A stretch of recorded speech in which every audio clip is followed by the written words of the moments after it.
Ankur Agarwal, founder and CEO of Flexiguru.com. I started my career as a partner in a tax and accounting outsourcing firm, which is Echem Infotech, based in Gurgaon. I was handling the business development part in the United States over there.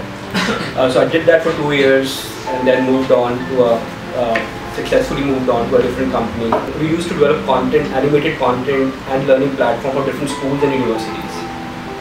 So that's how my journey has been. So hi everyone, this is Mehak Agarwal and co-founder of Flexiguru.com. Also happen to be wife of the founder of Flexiguru.com. So I have my background in commerce and the marketing field, and I've also served the various sectors including banking, where now I am involved into marketing and sales in Flexiguru and walk hand in hand with him in pretty much all the different roles. When Mehak and I started Pixr8 Corporation, we were doing a lot of content development and learning platform solutions for different universities and schools. We started off that venture in Delhi, and within a few months we got lucky and we went to United States, as I have a residency of US as well. So we went to US and started promoting our business in US. So we ended up having some contracts from universities in California where we were doing a lot of content development from them, for them. And we soon started realizing that there is a big problem in the industry.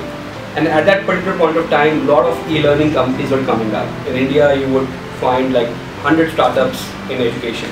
Similarly, in US also, a lot of education startups were coming up from the ground. And so one problem that struck us was that as a student, you search any particular concept of education, you end up getting millions of results.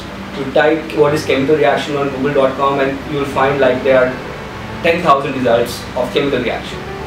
So a student basically gets lost in all that information. Basically combining self-study material, live tutoring and QA community all in one location. So that's how we basically optimize the learning experience. And make it more structured. And easily consumable. Yeah, so that's what we do.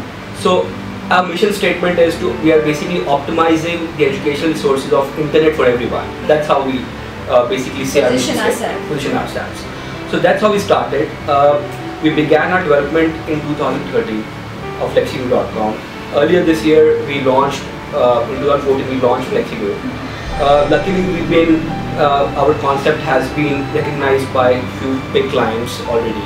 We have a couple of big clients in Asia who are providing us more than 10,000 students from one particular school who is using our educational content.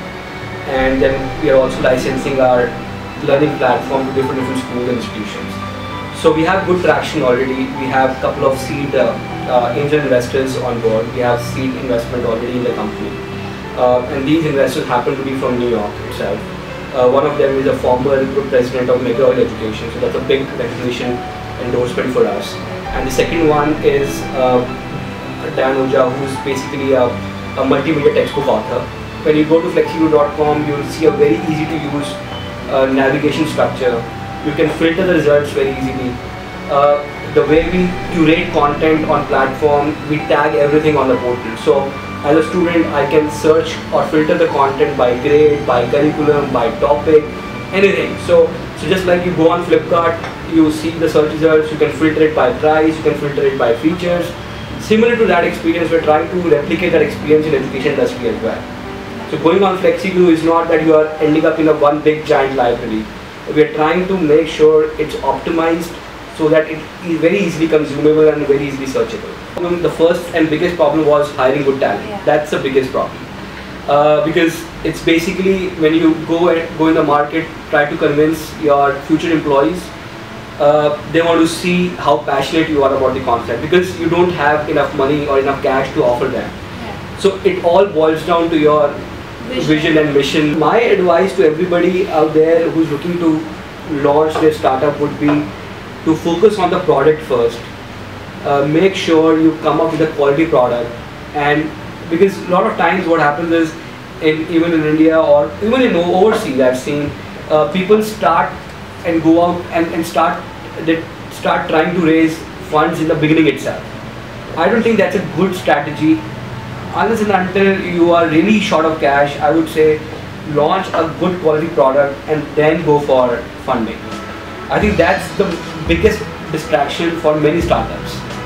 So I guess another point I have in mind, we've seen a lot of people starting up their own startups and virtually closing it down, so that they get bogged down so easily.